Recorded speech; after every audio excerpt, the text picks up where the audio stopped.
वो बता दिया था तुम लोगों को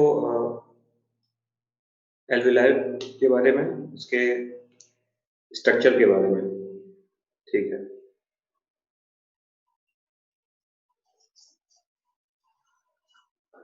अब देखो यहाँ पर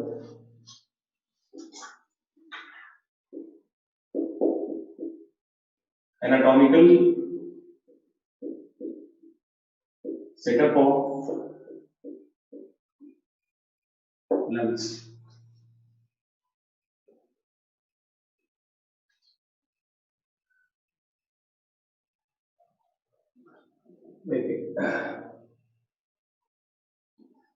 एनाटॉमिकल सेटअप ऑफ लंग्स।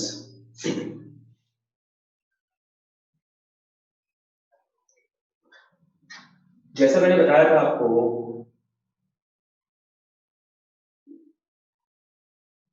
ये मान लो ये ह्यूमन बॉडी है और नीचे ये मान लो आपका ये डायफ्राम,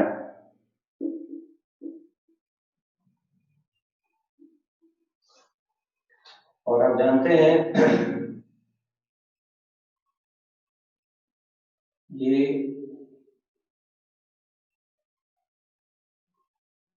आपका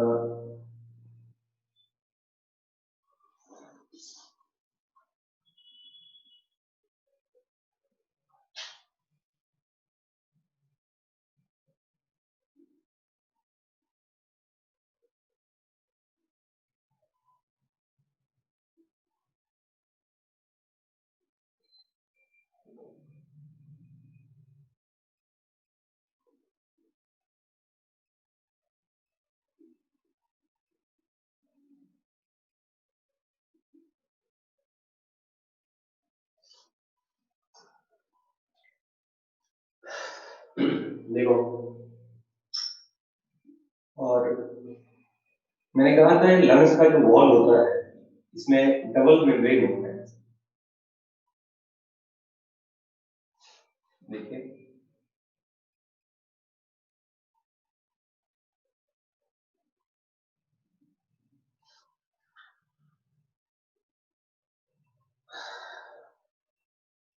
ये देखो, ये राइट लंग है, ये आपका लेफ्ट लंग का पार्ट होता है, राइट एंड लेफ्ट। ये बाहर की तरफ आप जाते हैं थोरेसिक वॉल कहते हैं इसको, और ये जो डबल मेम्ब्रेन आप देख रहे हो इसे प्यूरा कहते हैं। जो ये बाहर का पार्ट होता है जो थोरेसिक वॉल से अटैच होता है, इसको कहते हैं पेराइटल प्यूरा, और जो अंदर की तरफ होता है इसको कहते हैं विसरल प्यूरा। इसे विसरल प्यूरा कहा जाता है।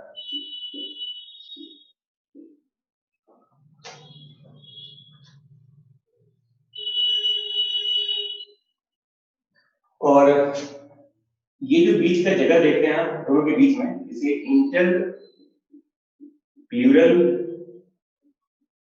स्पेस कहते हैं, और इसमें ये फ्लूइड होता है। देखो, इन दोनों वॉल के बीच में ये फ्लूइड होता है। इस फ्लूइड को प्यूरल फ्लूइड कहा जाता है, और इसकी वजह से जो प्रेशर लगता है, प्रेशर को कहते हैं प्यूरल फ्लूइड प्रेशर।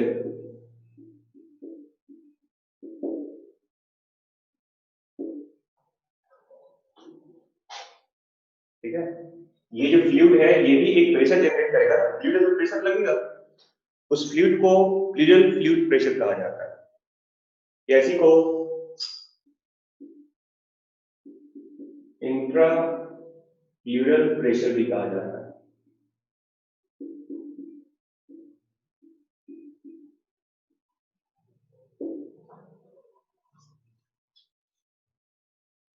ठीक है, और ये जो मेम्ब्रेन होता है, ये मेम्ब्रेन पोरस होता है, ये कोई बहुत इंटेक्ट ऐसा नहीं बिल्कुल ये रिजिड मतलब है, ऐसा नहीं है। इसमें पोर्स होता है, डायफ्राम में कोई पोर्स नहीं होता, ये तो बिल्कुल अलग होता है। तो दोनों ही मेम्ब्रेन्स में पोर्स होता है, मतलब ये जो प्लीडल होता है, प्लीडल जो होता है पोरस होता है।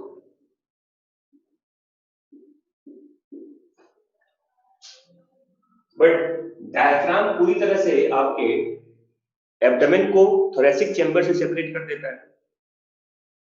तो ये थोरेक्स का पार्ट है। थोरेसिक चैम्बर क्या है? नीचे एब्डोमिनल चैम्बर होता है ना। आप जानते हैं कि डायफ्राम के नीचे ये जो चैम्बर है इसको एब्डोमिनल चैम्बर कहा जाता है, और ये थोरेसिक चैम्बर होता है। थोरेसिक चैम्बर का जो अपना प्रेशर होता है वो एब्डोमिनल प्रेशर से अलग होता है। एब्डोमेन और थोरेक्स के बीच में ये डायफ्राम होता है।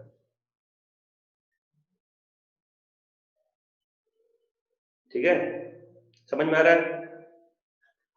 और आप जानते हो कि इसी पोजीशन पे आप जानते हैं ऐसे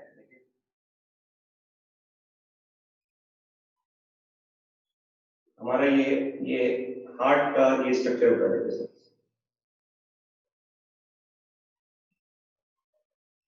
ये थोरेसिक कार्डियक नॉच कहते हैं, ये जो एरिया होता है ना लेफ्ट की तरफ,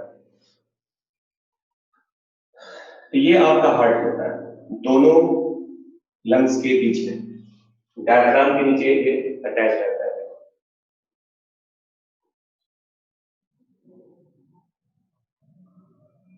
ठीक है,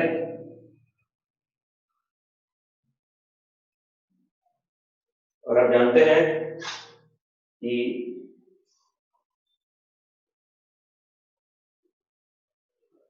यहाँ पर इस तरह का ये मसल्स लगे होते हैं, इसको एब्डोमिनल मसल कहते हैं।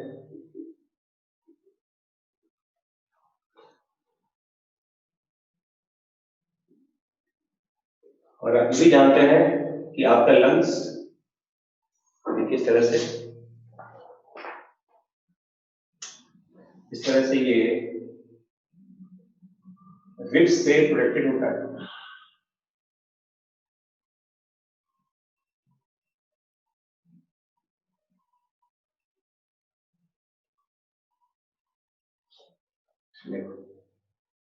ये जो स्ट्रक्चर है इसको आप रिब्स कहते हैं।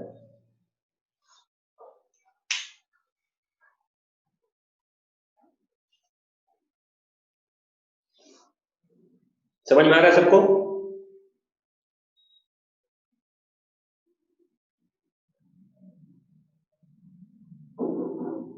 एक डायग्राम तो देखो, ये समझ में आना चाहिए आपको। फिर मैं ऐसे बताऊं आपको, सपोज करो अगर आप अपने बॉडी को इस सेक्शन में देखिए, जो एक मिड सैजिटल एक्सिस होता है, तो उससे बॉडी को कट करेंगे आप, तो आप ऐसा देखोगे कि सपोज करो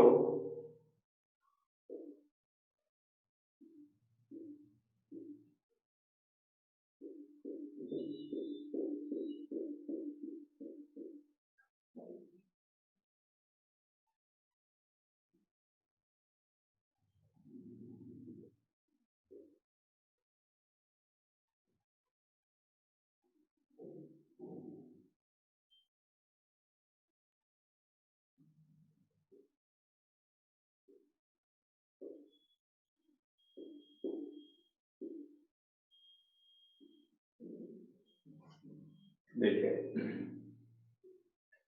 ये आपके डॉर्सल साइड में, ये आपका देखो वर्टिब्रल कॉलम है, ये वर्टिब्रल कॉलम है, और ये जानते हैं ये डॉर्सल साइड में होता है, और ये आपका स्टर्नम है जो वेंट्रल साइड में होता है। तो स्टर्नम का लोकेशन आप जानते हैं वेंट्रली प्लेस्ड होता है, आगे की तरफ होता है, और इसके बीच में ही देखिए इस तरह का ये आपका ये डायफ्राम है, और आगे जानते हैं ये आपका ये कॉलर बोन होता है इधर से। तो ये हमारा कॉलर बोन है,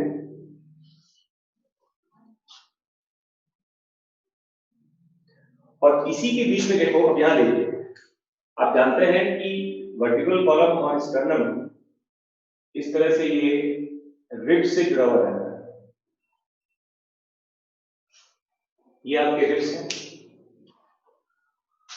और इसी के अंदर आप जानते हो हमारा ये इस तरह का ये लंग्स का स्ट्रक्चर होता है। ये आपके क्या हो गया बताओ, ये हमारे लंग है।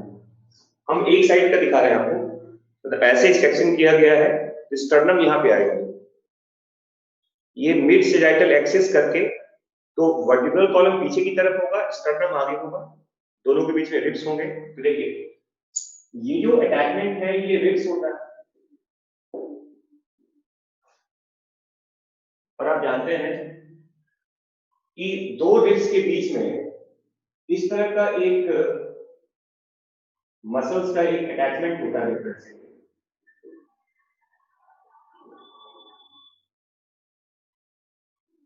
दो रिब्स आपस में मसल से जुड़े हुए होते हैं, और इस मसल को इंटरकॉस्टल मसल कहते हैं। आईसीएम का मतलब क्या बताओ, क्या कहते हैं इसको, इसे इंटरकॉस्टल मसल कहा जाता है, जो दो तरह के होते हैं, एक होता है एक्सटर्नल इंटरकॉस्टल मसल, एक होता है इंटरनल इंटरकॉस्टल मसल कहते हैं।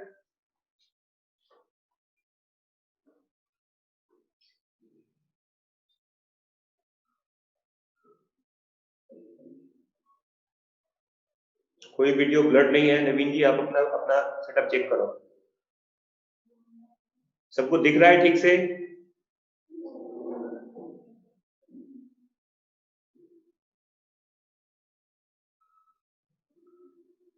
देखिए डायग्राम देखो, फिर से समझो एक बार, ये डायग्राम समझ में आ रहा है आपको? आप बॉडी को ऐसे कट करना है बीचों बीच, मुर्गे का पार्ट ले लीजिए, मुर्गे को, और ऐसे कट कर दीजिए उसका। तो जब आप बॉडी को यूं कट करते हैं तो आपके स्टर्नम का पार्ट आगे आता है, वर्टिकल कॉलम पीछे चला जाएगा, और एक हाफ में एक लंग्स का पार्ट मिलेगा आपको। यहाँ देखो ये सेक्शन है, बॉडी को यूं कट किया गया है, तो आगे की तरफ ये क्या आएगा बताओ, स्टर्नम, पीछे क्या होगा, ये वर्टिकल कॉलम है ना, और वर्टिकल कॉलम और स्टर्नम आपस में रिब्स से जुड़े हुए होते हैं, ये पता है आपको? देखो ये रिब्स है, ब्लू वाला लाइन देखिए, ये रिब्स है, और दो रिब्स के बीच में मसल्स होते हैं, उस मसल को क्या बोलते हैं, इंटरकॉस्टल मसल कहा जाता है। तो रिब्स का आपस में अटैचमेंट होता है, अ पेयर ऑफ मसल होता है। देखो एक होता है एक्सटर्नल इंटरकॉस्टल मसल, एक होता है इंटरनल इंटरकॉस्टल मसल। देखो वर्टिकल कॉलम और आपका स्टर्नम डायफ्राम से जुड़ा हुआ है, देखिए ऐसे, देखो ये जो आर्क शेप देखते हैं ऐसे, ये आपका डायफ्राम है। देखो यहां से यहां तक देखिए, ये डायफ्राम का स्ट्रक्चर है, और इसी के अंदर देखिए ये आपका लंग्स का पार्ट होता है। देखो से,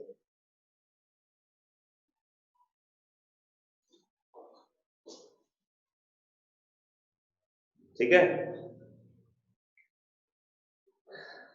और आप जानते हैं कि ये जो पूरा केज बनता है, इस केज को थोरेसिक केज कहते हैं।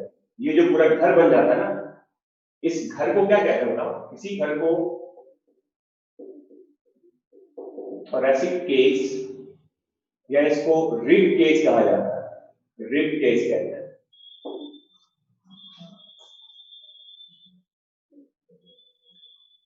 तो ये आपके एनसीईआरटी में लिखा हुआ है कि हमारा जो थोरेसिक केज होता है, ये जो रिब केज होता है, वो चारों तरफ से घिरा हुआ होता है। पोस्टीरियर पार्ट में डायफ्राम होता है। अगर मैं रिब केज की बात करूं तो रिब केज में देखो क्या क्या होता है, इसके पोस्टीरियर पार्ट में डायफ्राम होता है,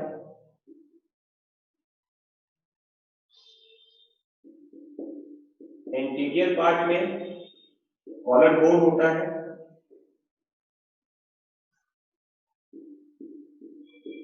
वेंट्रल पार्ट में स्टर्नम होता है, डॉर्सल पार्ट में वर्टिब्रल कॉलम होता है और लेटरल पार्ट में रिब्स होते हैं। देखिए ये आपका एड्रेस है आपके थोरेसिक केज का।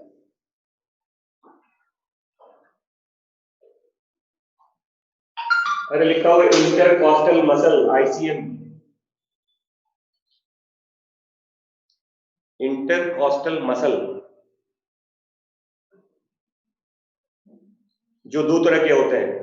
इंटरकॉस्टल मसल दो तरह के होते हैं, देखो दो है ना, एक दो एक दो, इसमें एक एक्सटर्नल इंटरकॉस्टल मसल है और एक इंटरनल इंटरकॉस्टल मसल कहते हैं।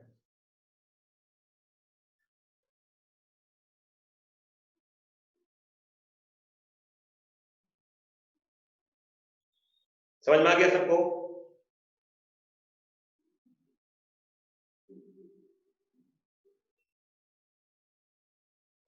रिब केज में सब कुछ आता है ना, लिखा हुआ देखो, रिब केज में पोस्टीरियर पे पार्ट में डायफ्राम है, इंटीरियर पार्ट में कॉलर बोन होता है, वेंट्रल पार्ट में स्टर्नम होता है, डॉर्सल पार्ट में वर्टिब्रल कॉलम होता है और लैटरल पार्ट में रिब्स होते हैं। ये सब रिब केज का पार्ट है।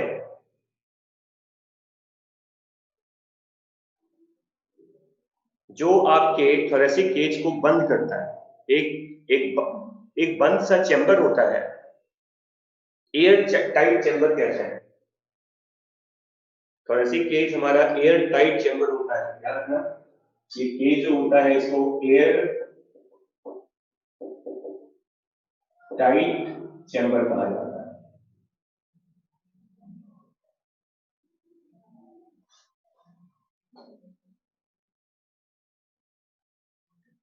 ठीक है, ये आपके एनसीईआरटी में एक लाइन लिखा हुआ है, ध्यान से पढ़ेंगे।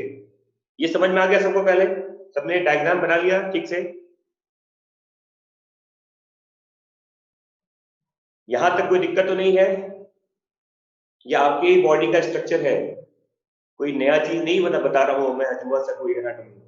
ये आपकी ही बॉडी का स्ट्रक्चर है। आप ऐसे इमेजिन कीजिएगा एक चिकन का।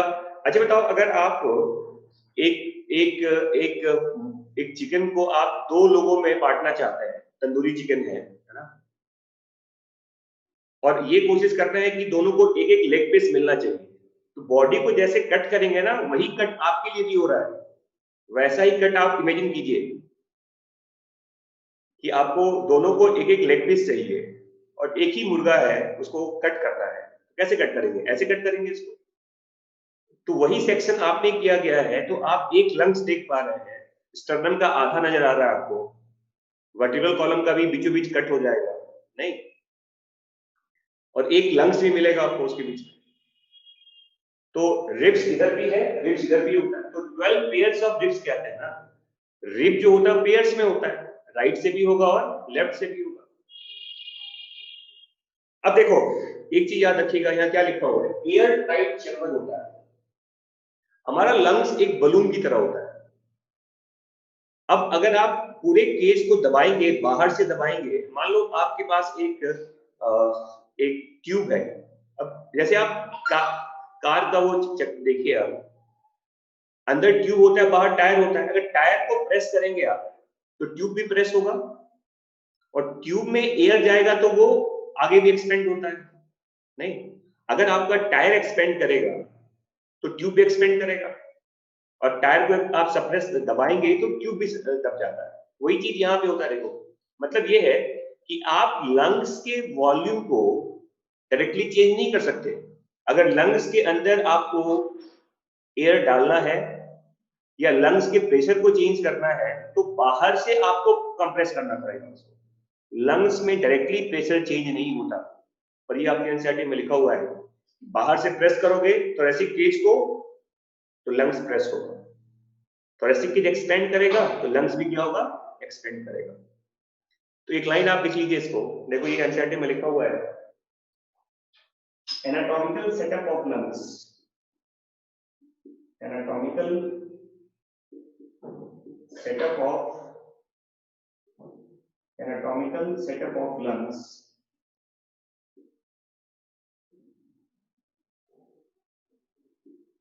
cannot allow own expansion of lungs.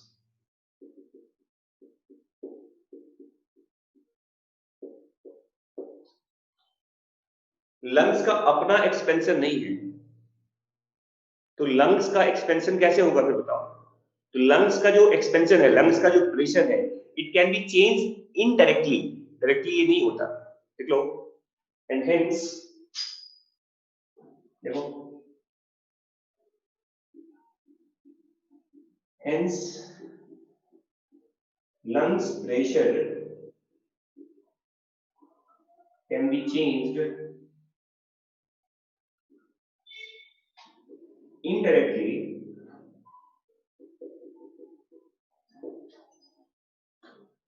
lungs pressure can be changed indirectly only after lungs pressure can changed indirectly only after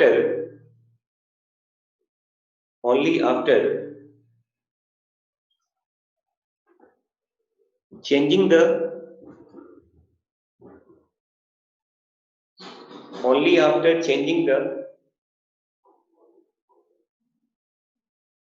volume of thoracic cage,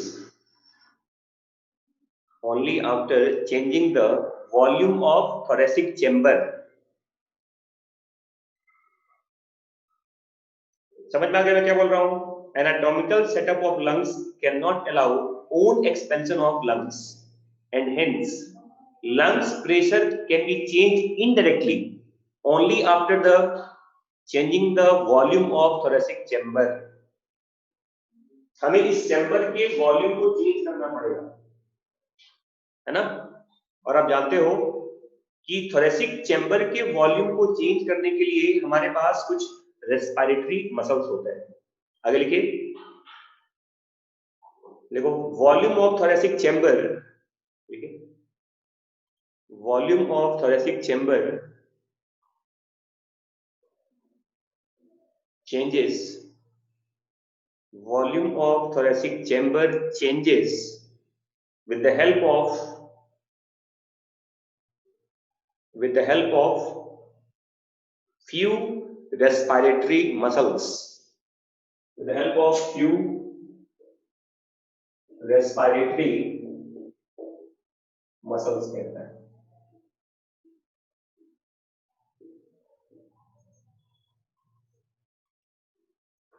और ये मसल्स का नाम आप जानते हो, मसल्स 4 तरह के होते हैं। देखिए सबसे पहला इसमें मसल्स जो आता है वो आपका डायफ्राम होता है। डायफ्राम खुद भी एक मसल ही है, मस्कुलर ही होता है ये। डायफ्राम के मसल्स को फेरेनिक मसल भी कहते हैं, इसे फेरेनिक मसल भी कहा जाता है। तो फर्स्ट मसल क्या हो गया? डायफ्राम। दूसरा मसल हो गया देखो एक्सटर्नल इंटरकॉस्टल मसल। तीसरा हो गया इंटरनल इंटरकॉस्टल मसल। और फोर्थ हो गया देखो एब्डोमिनल मसल कहते हैं।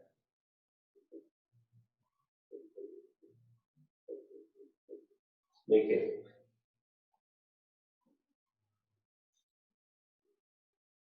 तो ये 4 तरह के मसल्स इन्वॉल्व होते हैं। क्या क्या बताओ? डायफ्राम, डायफ्राम को ही फेरेनिक मसल कहा जाता है। इसके अलावा देखो एक्सटर्नल इंटरकॉस्टल मसल, फिर आता है इसमें internal intercostal muscle, and the last we talk about abdominal muscle.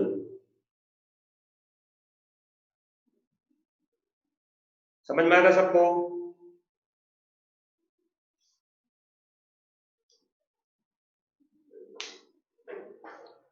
हाँ जी, समझ में आ गया सबको?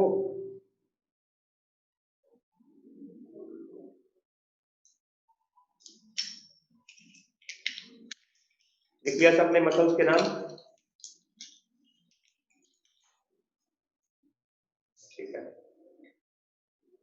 डायग्राम में मैं एक चीज बता दूं आपको, यहीं से इसको मिटाने के पहले, ये तो हो गए मसल्स के नाम हमने लिखे।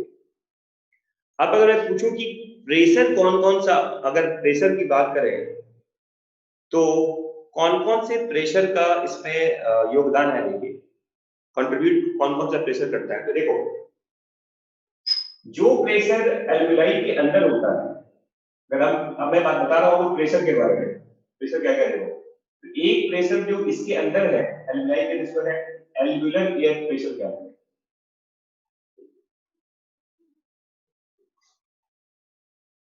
आपका मतलब क्या हो गया बताओ? Pressure inside the alveoli, lungs के अंदर का जो प्रेशर होता है जिसे कहते हैं एल्वुलर एयर प्रेशर, इसे एल्वुलर एयर प्रेशर कहा जाता है।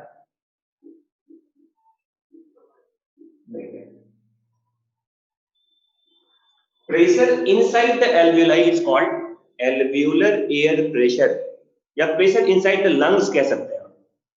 लंग्स के अंदर को प्रेशर को एल्वुलर एयर प्रेशर कहा जाता है। इसके अंदर का जो प्रेशर है इसे एल्वुलर एयर प्रेशर कहते हैं। और मैंने कहा कि जो इसके बीच में है, देखो पहला प्रेशर ये हो गया, दूसरा प्रेशर ये हो गया इंट्राप्यूरल प्रेशर। इंट्राप्यूरल प्रेशर जिसको आप प्लूरल फ्लूइड प्रेशर भी कहते हैं, इसी को प्लूरल फ्लूइड प्रेशर भी कहा जाता है। ठीक है, तो फ्लूइड का प्रेशर जो है वो क्या बताओ, उसे प्लूरल फ्लूइड प्रेशर कहते हैं, उसी को इंट्रा प्लूरल प्रेशर कहा जाता है। ठीक है,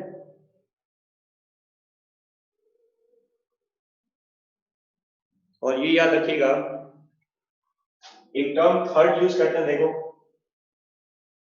इसे कहते हैं transpulmonary pressure. Transpulmonary pressure कहते हैं इसको, इसी को इंट्रा पल्मोनरी एयर प्रेशर भी कहा जाता है।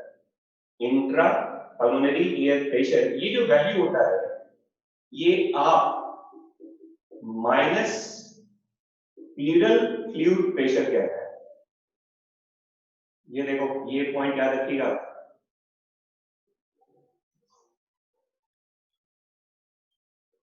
एक मैंने कहा तीसरा प्रेशर है जिसका नाम है ट्रांस पल्मोनरी प्रेशर, इसी को इंट्रा पल्मोनरी प्रेशर भी कहते हैं। और इसका वैल्यू क्या होता है बताओ? Alveolar air pressure minus intra plural pressure.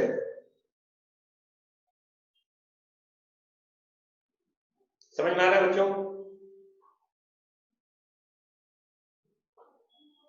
तो देखो, एक हो गया, दो हो गया, तीन हो गया, और जो बाहर होता है देखो, जो प्रेशर बाहर है उसको कहते हैं atmospheric air pressure. Atmospheric air pressure कहा जाता है। तो इन्हीं चार तरह के प्रेशर का पूरा एक देखो इन्वॉल्वमेंट है।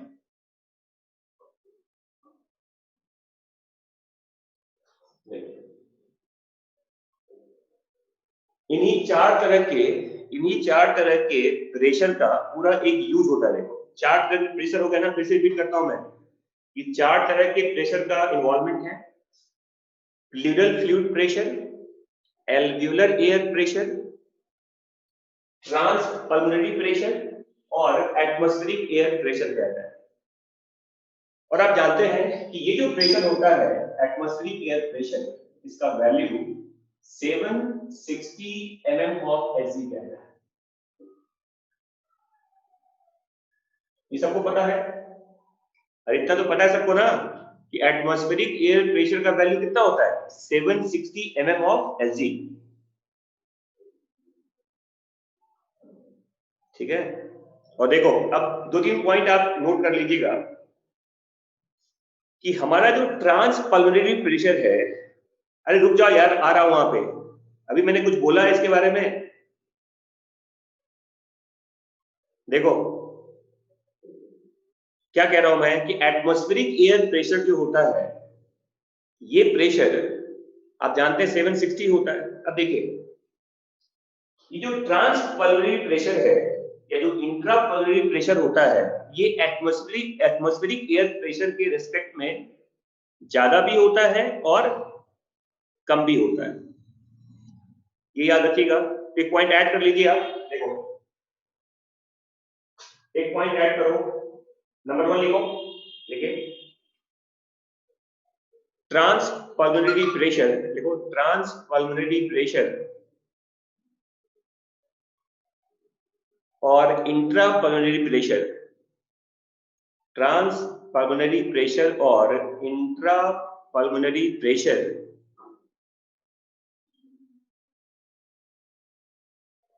is more than atmospheric air pressure,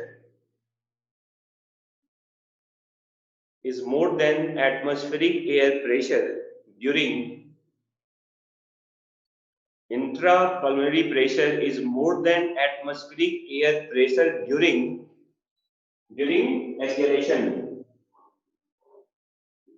जब सांस को बाहर निकलना होता है, जब सांस को बाहर निकलना होता है, एक्सहेलेशन जब करते हैं, तो इसका प्रेशर ज्यादा होता है, इसका प्रेशर कम होता है। ठीक है, ये तो चेंज ही, ये तो 760 पे फिक्स है। 760 पे फिक्स होता है। एटमॉस्फेरिक एयर प्रेशर जो होता है वो तो 760 ही होता है। अगर मान लो यहाँ पे 761 हो जाएगा अंदर की तरफ, तो एयर बाहर निकलेगा। तो ट्रांसपल्मोनरी प्रेशर का वैल्यू जब एटमॉस्फेरिक एयर प्रेशर से ज्यादा होता है, तो आप एक्सेल करेंगे, एयर को बाहर निकलना होगा। और सेकंड लिखो, देखिए, when intrapulmonary pressure is when intrapulmonary pressure is less than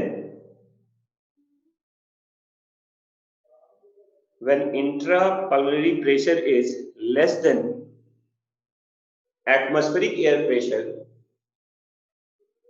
is less than atmospheric air pressure,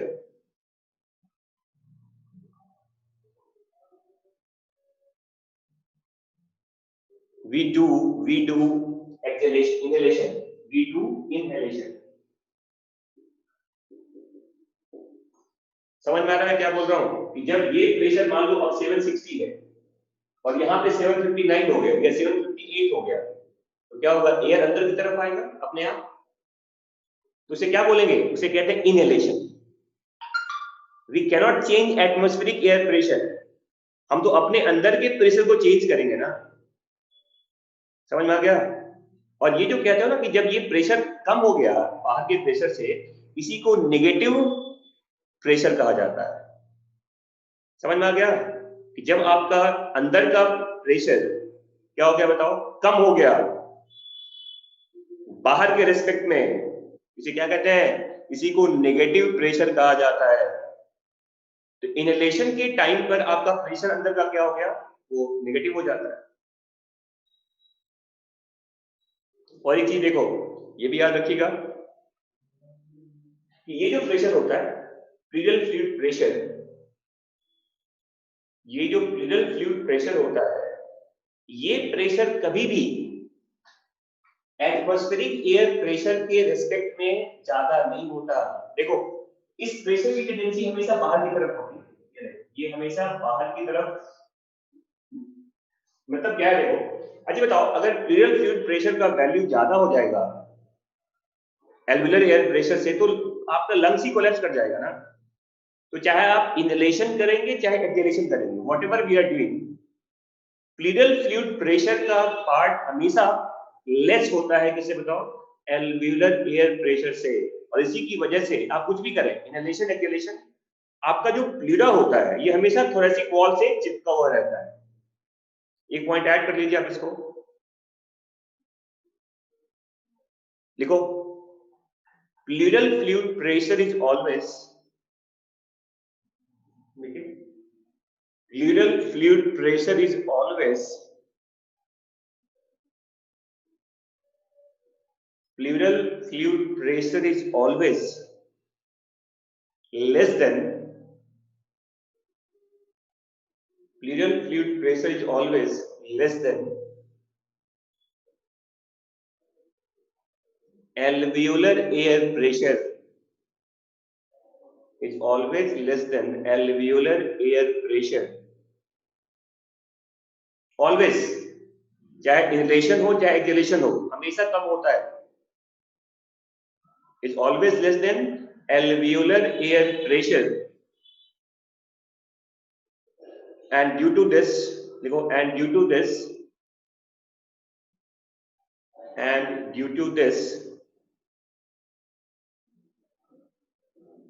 pleural membrane is always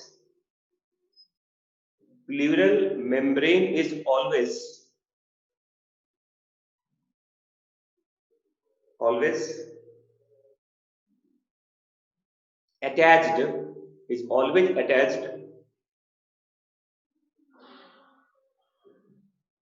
with the thoracic wall.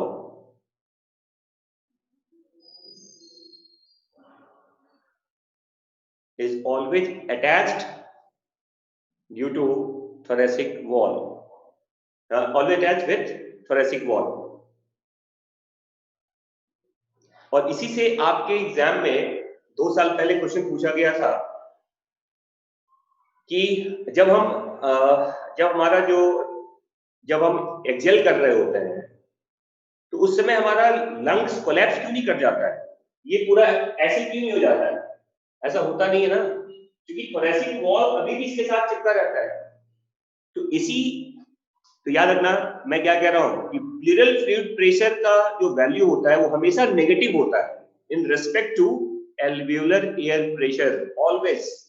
और इसी की वजह से हमारा जो लंग्स है वो किसी भी कंडीशन में कोलैप्स नहीं करता, चाहे आप इनहेलेशन की बात करें चाहे आप एक्सहेलेशन की बात करें, क्योंकि प्लूरल फ्लूइड प्रेशर का वैल्यू नेगेटिव में ऊपर नीचे होता है in respect to alveolar air pressure, but वो हमेशा कभी पॉजिटिव नहीं हो सकता, वो हमेशा एल्वियोलर एयर प्रेशर से नेगेटिव ही होता है. हाँ जी बच्चों, समझ में आ गया क्या कह रहा हूं? और ये इतना बढ़िया एक चीज है, और इस पे आपके एग्जाम में 2 साल पहले एक क्वेश्चन पूछा गया था, देखिएगा अपने गाइड में, कि लंग्स के कोलैप्स ना होने का कारण क्या होता है. तो कारण यही होता है, हमारा प्लूरल फ्लूइड प्रेशर का पार्ट हमेशा नेगेटिव होता है in respect to alveolar air pressure. समझ में आ गया सबको?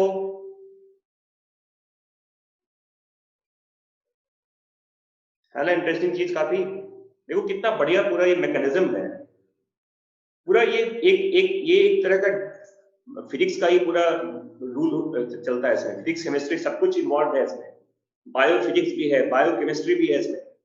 Everything is involve in the process of.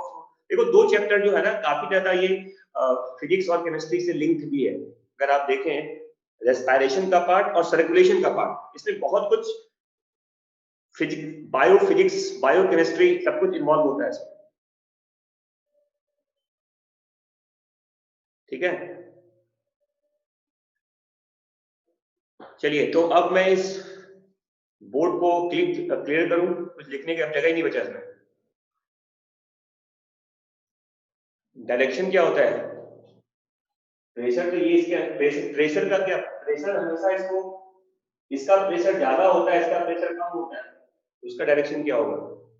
ये प्रेशर कम होता है, ज्यादा होता है in respect to this atmospheric air pressure.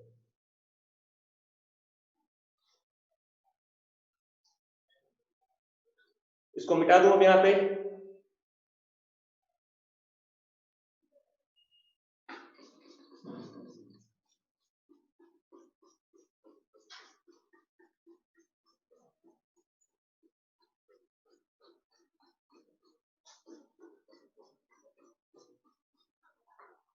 बाकी इन सभी का एक बढ़िया सा वीडियो भी है, मैं वो भी शेयर करूंगा आपको, और आपका ज्ञान चक्षु खुलेगा उसमें. जिनको और ज्यादा रिसर्च करना है इस पे, उनके लिए अच्छे YouTube पे वीडियोस हैं, I will share with you.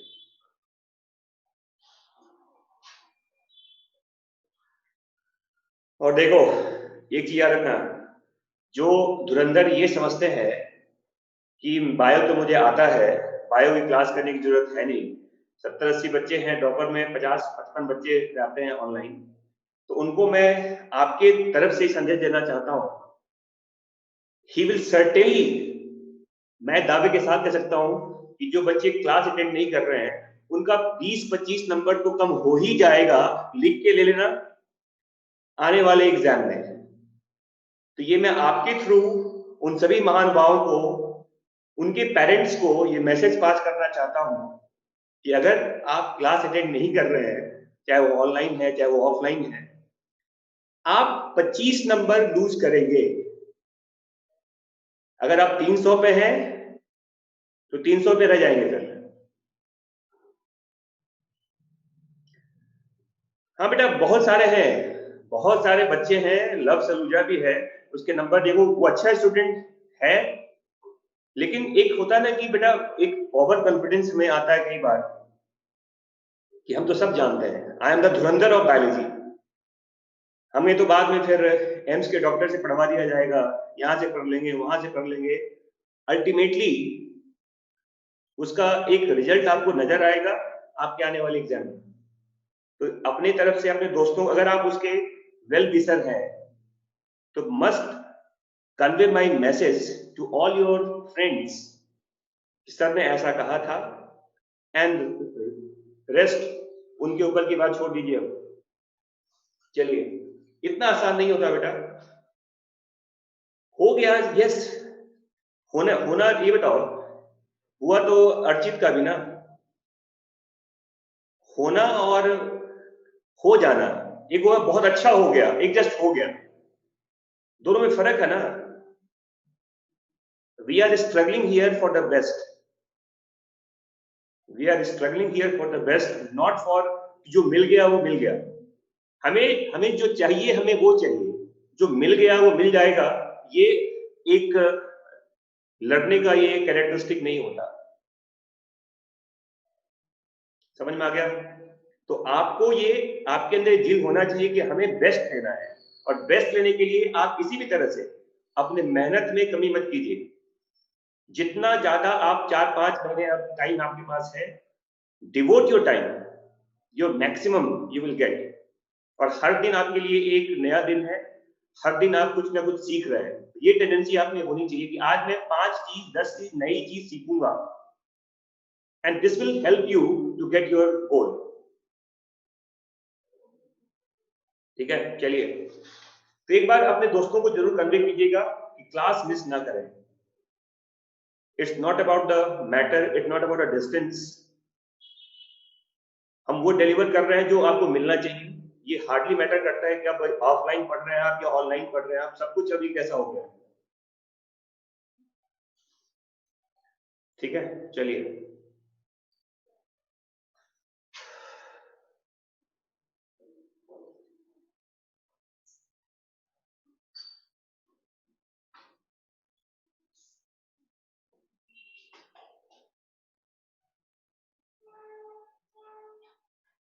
चलो यहाँ देखो,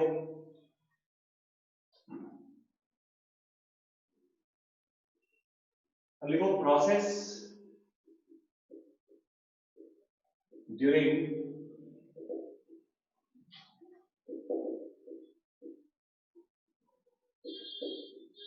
इनहेलेशन।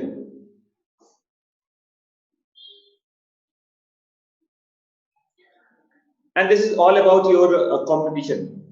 अगर देखो, आपका कोई दोस्त नहीं है यहाँ पर, एक चीज काम करा, दोस्त आपके खाने पीने के लिए है, घूमने फिरने के लिए है, लेकिन आप कॉम्पिटिटर हैं, तो ठीक है, कोई क्लास नहीं करना चाहता है, लिव इन, आप क्यों बताएंगे, छोड़ दो, he will lose, he will lose then you will get. ये समझ में आ रहा है आपको मैं क्या कह रहा हूँ? सीट तो लिमिटेड ही है ना, अगर कोई नहीं करना चाहता तो ठीक है, वो कंपटीशन से बाहर हो रहा है, आपके लिए तो फायदा ही है, आपके लिए तो बेनिफिट है इसका। तो दोस्ती वोस्ती भूल जाओ, गया बाहर में हो, नहीं करेगा नहीं करेगा, आपको फायदा मिलेगा उसका। तो ज्यादा समझाने की जरूरत भी नहीं है, एक बार बोल दिया आपने उनको, बस, ठीक है ना, समझ में आ गया? तो आपके लिए यही बेनिफिशियल है कि आप एक बार बोल दें उसको, और फिर आप अपनी तैयारी में लग जाए, वो गया जहां जाना है जाए, बाद में कभी जब आप कॉलेज पहुंच जाएंगे, मेडिकल कॉलेज पहुंच जाएंगे, तो पार्टी देना तो आ जाएगा वो पार्टी लेने के लिए, तो उसको फिर ग्लानि होगी इस चीज की। चलिए यहां देखो, प्रोसेस ड्यूरिंग इनहेलेशन, इनहेलेशन के समय क्या क्या प्रोसेस होता है। सबसे पहले कहते हैं, अब देखो यहां पर सबसे पहला इवेंट क्या है, कॉन्ट्रैक्शन इन डायफ्राम कहते हैं।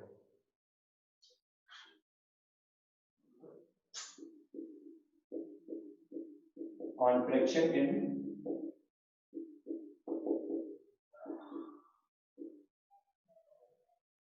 डायफ्राम कहते हैं। जैसे मैंने कहा था कि मान लो ये आपका ऐसा स्ट्रक्चर है और यहाँ पर ये आपका डायफ्राम है। तो अब जब डायफ्राम में कॉन्ट्रैक्शन होगा तो डायफ्राम नीचे की तरफ आएगा। देखिए, तो डायफ्राम जो पहले आपका आर्क शेप था वो डायफ्राम अब ऐसे हुआ, फ्लैट हो गया। तो पहले देखो आपका ये प्रेशर यहां से यहां तक था, अब नया प्रेशर यहां से यहां तक, देखो वॉल्यूम यहां से यहां तक पहुंच गया। तो देखो ये हुआ change in volume in anteroposterior direction के अंदर।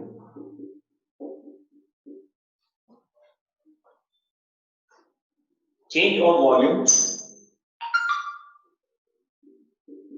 Change of volume in anteroposterior direction.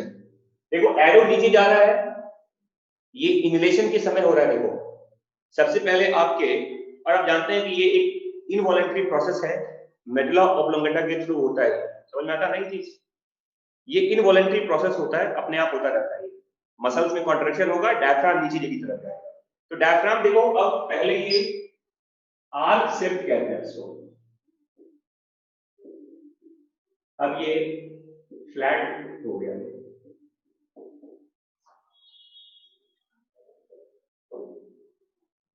ये वॉल्यूम बढ़ा। देखो नेक्स्ट देखिए, contraction in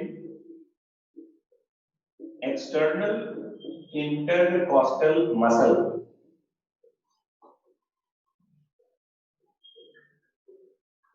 तो इसकी वजह से क्या होता है, जो रिब केज है, जो आपका रिब केज होता है वो एक्सपेंड करता है इन आउटवर्ड डायरेक्शन, आउटवर्ड डायरेक्शन कहता है। ये आगे की तरफ आएगा, रिब केज आगे की तरफ आता है कब, जब आपका एक्सटर्नल इंटरकॉस्टल मसल में कॉन्ट्रैक्शन होगा। मतलब ये अगर आप देखेंगे तो अगर आप इस डायरेक्शन में देखो, मतलब आपका जेड एक्सिस में अब वो आपका वॉल्यूम बढ़ेगा। समझ में आ गया ना? अरे जेड एक्सिस जानते हो ना, 3 डायमेंशनल व्यू सोचो आप उसको। तो ये ऐसे एक्सपेंड करता है, देखो बाहर की तरफ आता है, आउटवर्ड मूवमेंट के अंदर। तो rib cage expand in outward direction, ये हो गया देखो ईआईसीएम की कॉन्ट्रैक्शन की वजह से। और इसकी वजह से क्या हो, देखो इससे क्या होता है, volume changes in dorso ventral axis. एक बड़ा एंटेरोपोस्टीरियर में, एक बड़ा डॉर्सो वेंट्रल में। और अगर मैं कहूं कि अब ये जो 1 और 2 हुआ, इसका रिजल्ट क्या है, रिजल्ट्स इन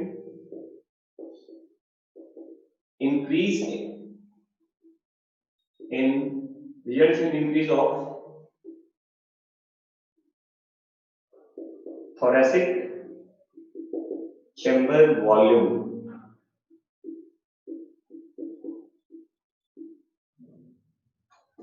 दोनों की वजह से आपका थोरेसिक चैम्बर का वॉल्यूम इंक्रीज कर गया।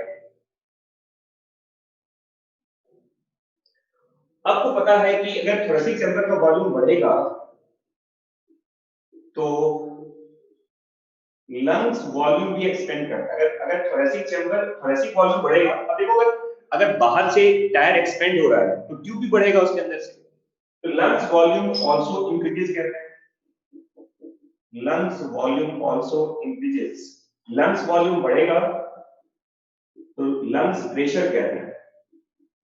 लंग्स प्रेशर क्या हो गया बताओ, डिक्रीज कर जाता है, डिक्रीजेस।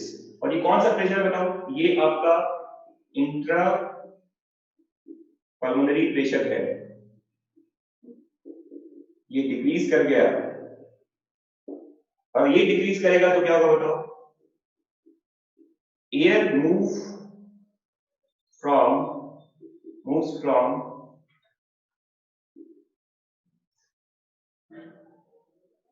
atmosphere to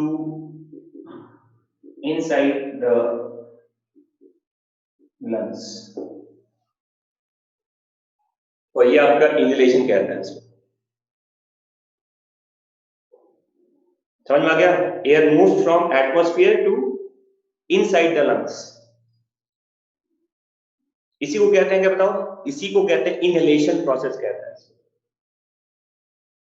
आपने एयर आपके बॉडी के अंदर आ गया, अब मैं बता रहा हूं देखो दूसरा पार्ट,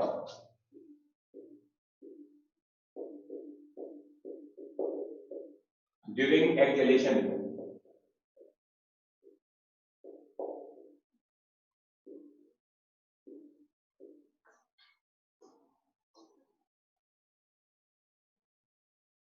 देखो अब क्या होगा इसमें,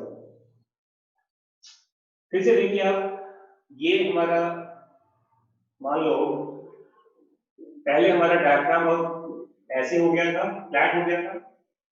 अब इसमें फिर जब रिलैक्स करेगा ये डायफ्राम वापस अपने ऐसे पोजीशन में आएगा, ये ऊपर की तरफ जाएगा। तो इसमें ये कब हो रहा है, ये कब हो रहा है एक्सहेलेशन में, इसमें क्या हुआ, रिलैक्सेशन क्या है, रिलैक्सेशन ऑफ डायफ्राम मसल,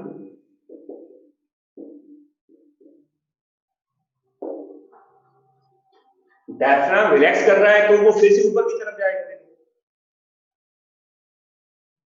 है ना। सेकंड पॉइंट,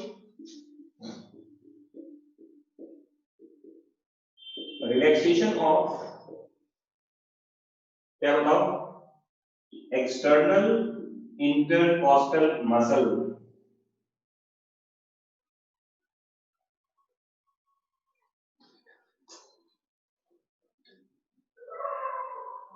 ठीक है। तो क्या होगा बताओ, इसकी वजह से क्या होगा, जो रिब केज होता है, रिब केज मूव करता है, मूव्स इनवर्ड, वापस वो ऐसे जाएगा बैक डायरेक्शन में, ब्लैक बोर्ड के पीछे की तरफ जाएगा। पहले ऐसे था, अब ऐसे जा रहा है, अंदर की तरफ जाएगा ना, वो इनवर्ड मूवमेंट कहता है रिब केज का। तो इन दोनों की वजह से क्या हुआ बताओ आप, thoracic volume decreases,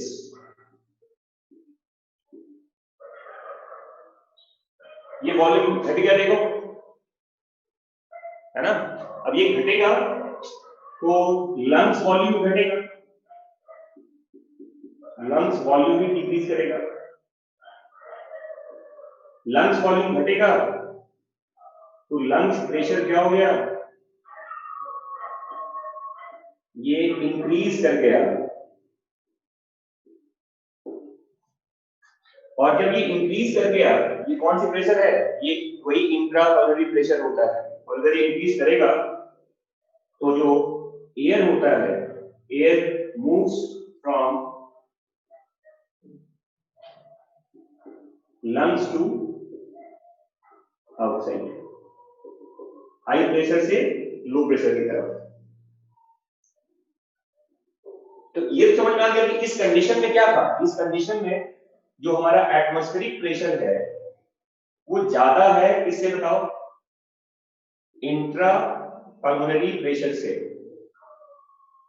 इनहेलेशन के समय एटमॉस्फेरिक प्रेशर क्या बताओ, इंट्रा पल्मोनरी प्रेशर से ज्यादा है, और इस कंडीशन में इंट्रा पल्मोनरी प्रेशर ये ज्यादा है किससे बताओ, एटमॉस्फेरिक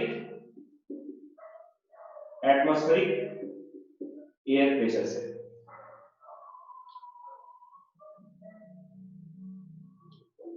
तो यही तो कहानी है, नॉर्मल रेस्पिरेशन में यही होता है, इसी को क्वाइट ब्रीदिंग भी कहते हैं। ये जो आपको पूरा प्रोसेस बताया हमने, इस प्रोसेस को भी आप क्वाइट ब्रेथ कहते हैं, ब्रीदिंग कहते हैं, जिसमें कोई एफर्ट आपका नहीं लग रहा, शांति से आप ब्रीथ कर रहे हैं, कोई ज्यादा एफर्ट आप नहीं लगा रहे। तो क्वाइट ब्रीदिंग जो होता है ये डायफ्राम और आपके एक्सटर्नल इंटरकॉस्टल मसल्स का एक ये रेगुलेशन है, और इसमें एयर अंदर आता है, एयर बाहर जाता है। बस प्रेशर, एटमॉस्फेरिक एयर प्रेशर तो 760 ही होता है ना। इंट्रा पल्मोनरी प्रेशर का मान लो एटमॉस्फेरिक एयर प्रेशर हमारा 760 है, और ये प्रेशर 761 हो गया, और ये हो गया 759 हो गया मान लो, तो एयर यहां से यहां चला गया। इसमें देखो क्या होगा, अगर ये प्रेशर मान लो 761 हो जाए और बाहर की तरफ 760 है, एयर यहां से यहां मूव करेगा।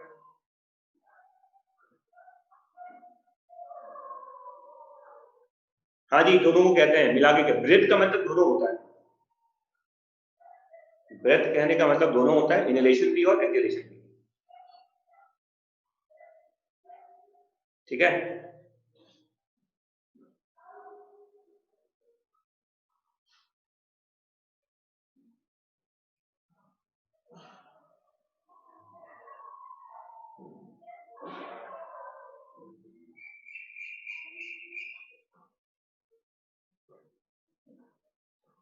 समझ में आ गया सबको?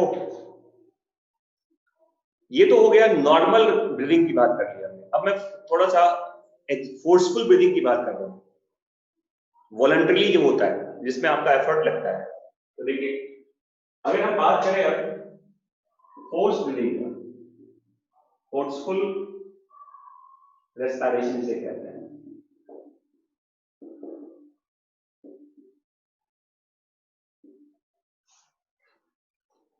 तो नॉर्मल रेस्पिरेशन में देखिए दो ही तो मसल्स आते हैं, डायफ्राम और आपका, अभी रुक जाओ, नॉर्मल रेस्पिरेशन में दो ही मसल्स आते हैं, एक तो आपका हो गया डायफ्राम और external intercostal muscle, that's all.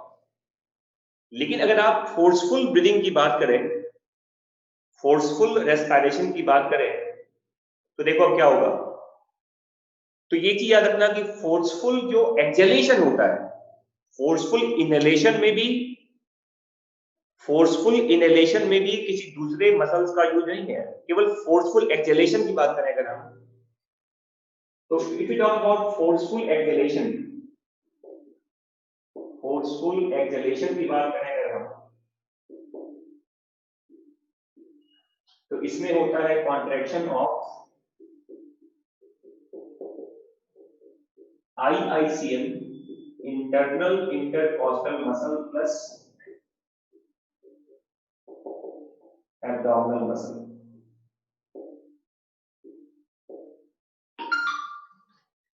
जब आप अपने सांस को बाहर छोड़ते हैं फोर्सफुली, जब आप वो कपालभाति वगैरह करते हो, है ना, जब आप एयर को बाहर निकालते हैं ना, तो उसमें देखिए आप खुद ही फील करेंगे कि आपके एब्डोमेन के मसल में कॉन्ट्रैक्शन आता है। अगर आपको अपने एब्डोमेन के मसल्स को थोड़ा सा स्ट्रॉन्ग बनाना हो और आपको अपने टमी को कम करना है, आपके एब्डोमिनल मसल को थोड़ा टाइट करना है, तो वो एक्सरसाइज काफी अच्छा होता है। एयर को आप बाहर निकालिए फोर्सफुली, बहुत जल्दी जल्दी, तो आपके मसल्स में एक कॉन्ट्रैक्शन आएगा, जिससे मसल टाइट भी होता है वहां पर। तो याद रखना कि फोर्सफुल एक्सेलेशन में ही दो मसल्स कॉन्ट्रैक्शन में आते हैं। ये दो मसल्स तभी काम करते हैं जब आप फोर्सफुल एक्सेलेशन करते हैं। और ये दो मसल्स के नाम बताओ। Contraction of internal intercostal muscle plus साथ में बताओ एब्डोमिनल मसल्स भी आते हैं। ये चीज याद रखिएगा। तो क्वेश्चन पूछा जाएगा कि इंटरनल इंटरकॉस्टल मसल और एब्डोमिनल मसल का क्या यूज होता है। तो it contracts only when we do forceful exhalation. Forceful inhalation में रोल नहीं है इसका। फोर्सफुल इनहेलेशन वापस उसी दो मसल से होता है, डायफ्राम और एक्सटर्नल इंटरकॉस्टल मसल्स, उसमें तेज कॉन्ट्रैक्शन होगा। ठीक है। लेकिन जब आप फोर्सफुल एक्सेलेशन की बात करेंगे तो उसमें कॉन्ट्रैक्शन होता है किसका बताओ? इंटरनल इंटरकॉस्टल मसल का और एब्डोमिनल मसल का। समझ में आ गया सबको?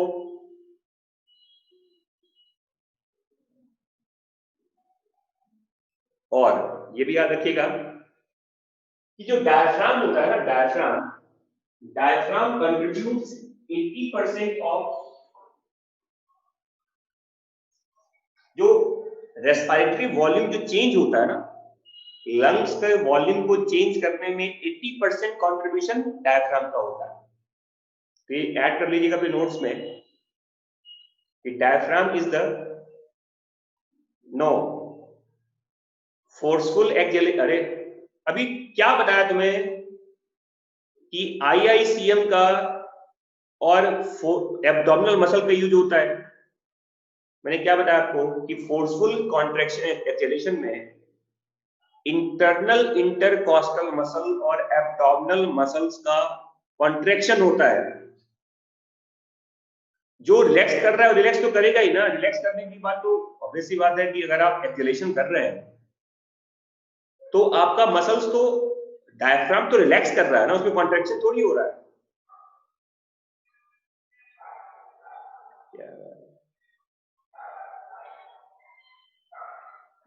अरे भाई साहब, डायफ्राम और एक्सटर्नल इंटरकॉस्टल मसल रिलैक्स कर रहा होता है। उसका इन्वॉल्वमेंट का मतलब क्या है? मैं कॉन्ट्रैक्शन की बात कर रहा हूं कि किसमें कॉन्ट्रैक्शन हो रहा है। छोटी सी बात को तुम लोग यार इतना ज्यादा कंफ्यूज हो जाते हो। एक्सेलेशन में डायफ्राम और एक्सटर्नल इंटरकॉस्टल मसल तो रिलैक्स करेगा ना, लेकिन दो मसल में कॉन्ट्रैक्शन भी आता है। और वो कॉन्ट्रैक्शन होता है किसमें बताओ? तो आप ऐसा कह सकते हैं कि फोर्सफुल एक्सेलेशन में कॉन्ट्रैक्शन भी हो रहा है और रिलैक्सेशन भी हो रहा है। कॉन्ट्रैक्ट कौन कर रहा है? IICM plus abdominal muscle. और रिलैक्स कौन कर रहा है? सेम वही मसल है आपका, ईआईसीएम एंड डायफ्राम। समझ में आ गया? तो देखो मैं क्या बता रहा था अभी। हाँ, तो ये मैंने कहा कि जब आप कहते हैं वॉल्यूम को चेंज करने में 80% जो यूज होता है वो आपके डायफ्राम का ही होता है। तो डायफ्राम को मेजर इंस्पायरेटरी मसल कहा जाता है। देख लो, diaphragm contributes 80%, diaphragm contributes 80% change 80% change in thoracic volume, 80% change in thoracic volume, and hence diaphragm is called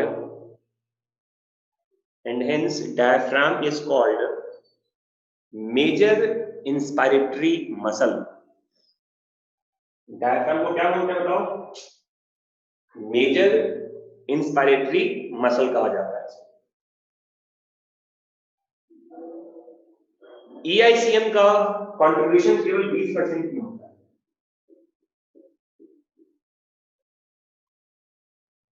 ईआईसीएम का कंट्रीब्यूशन केवल 20% का होता है।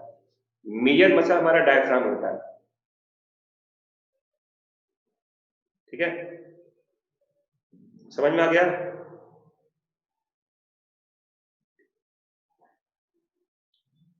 तो बेटा हमने आज ये पढ़ लिया, आज यहीं पर मैं स्टॉप करूंगा, मुझे कहीं निकलना है अभी। तो ये आपका ये बता दिया सारा सेटअप ऑफ लंग्स मसल्स वगैरह के बारे में। अब अगली क्लास में बताऊंगा कि वॉल्यूम कैसे, क्या क्या वॉल्यूम होता है इसमें और कैसे एक्सचेंज ऑफ गैस कैसे कंप्लीट होता है। तो ये थोड़ा सा ज्यादा लंबा सा चैप्टर है, बट जब बहुत कुछ समझना है इसमें, बहुत ज्यादा कॉन्सेप्चुअल चैप्टर है, तो आराम से पढ़िए इसको, और कुछ वीडियो मैं शेयर करूंगा वो भी देखिएगा, ठीक है। चलिए फिर मिलते हैं अगली क्लास में।